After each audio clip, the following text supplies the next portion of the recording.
Welcome to my Hamlet project. As you can see, I have a lot of papers set up here, so we're just going to get right into it, and you'll see what they're all for by the end.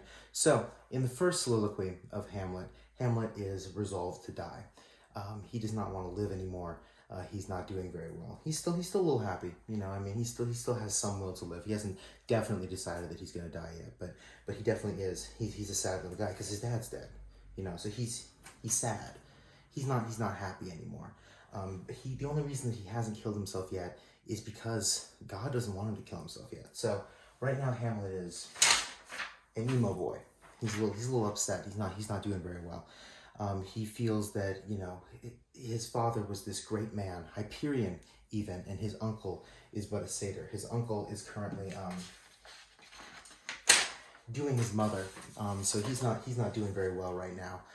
Hamlet's kind of getting double teamed by life and Claudius over here. So he's not doing very well. He's very upset, and you know he feels upset that even his mother has remarried within a month of his father's death, and he's so Gertrude is, you know, his mom, but derogatorily. You know, she's not cool, not a cool mom. She's a derogatory mother. So that's basically the first soliloquy of Hamlet. He's not doing very well. He's upset about his mother remarrying so quickly. He's not doing great. So in the next soliloquy number 4, he is basically questioning whether he should die or not. So now he's in a new stage of love. He's in needs therapy mode right now. He's not doing great. You know, he definitely needs some help right now. He's wondering if he should sleep.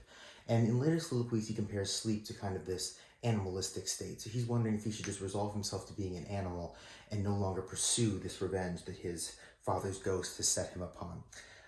He wonders, you know, the only reason that we do all of these things, the only reason that we live in fear is because of what comes after life. And now that he's seen his father from beyond the grave, he knows what comes after life. He is no longer bounded by that fear.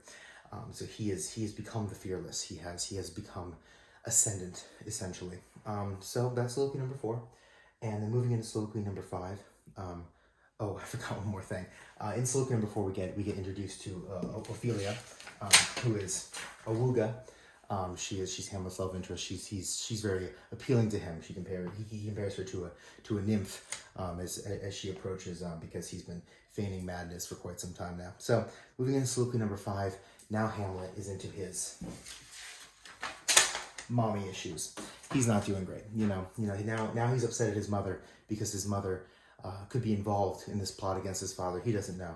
So he's resolved to get this information out of her. And in the 5th soliloquy, he is very much against his mother, but he does not want to harm his mother.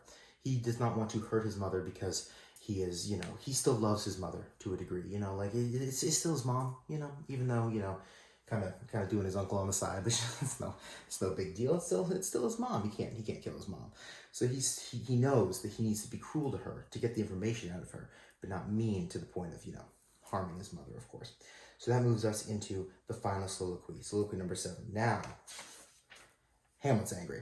Okay, Hamlet's an unhappy little guy. All right, he's not doing very well right now. He is into violent maniac mode. The last stage of Hamlet. Hamlet has evolved, much like a Pokemon. You see, it's a metaphor. But so now he's reflecting upon Fortinbras. Fortinbras being a hot, manly man who Hamlet loves very much, and he respects Fortinbras because Fortinbras, he stands against he stands with his army trying to take back a plot of land that isn't even big enough to bury the amount of people who will die trying to take that land.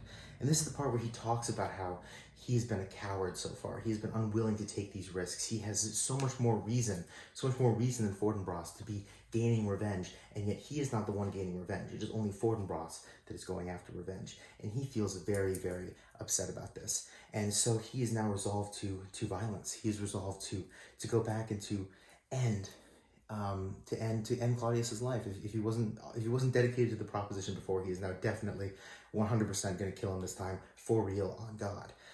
And he also compares Fortinbras to a divine presence, that he has the same divine ambition that he also earlier compares godlike reason to, that he has this divine ambition that all of this stuff is being compared to this godlike status that Fortinbras has. Meanwhile, Hamlet, while lying in sleep, essentially, has become an animal and has only accepted these animalistic qualities and is not truly a man or worthy of this divine presence that Fortinbras brings. And then after the soliloquy, well, Hamlet's dead, so don't need this guy anymore. So, you know, Hamlet dies. It's quite sad. Actually, Ophelia dies, and Claudius dies, and Gertrude dies, and only Fortinbras is left. It's because he's such a hot, manly man.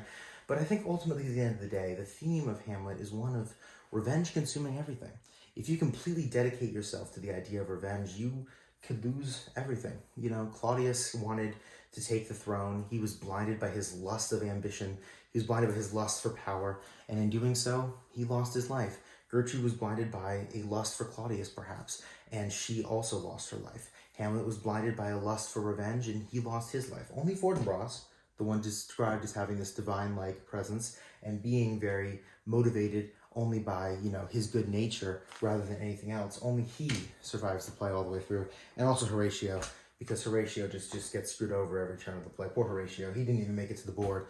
You know, that's how much Horatio is just, you know, forgotten. But we'll remember Horatio. And we'll remember Hamlet, too. But in the end, only Fortinbras and Horatio survived to tell the story of Hamlet. And at the end of the day, if you get blinded by the lust you have for things, you'll end up being consumed by it to the point of death. And you cannot let these ideals of, you know, whether it be lust for power, revenge, or another person blind you to the overall reality of life.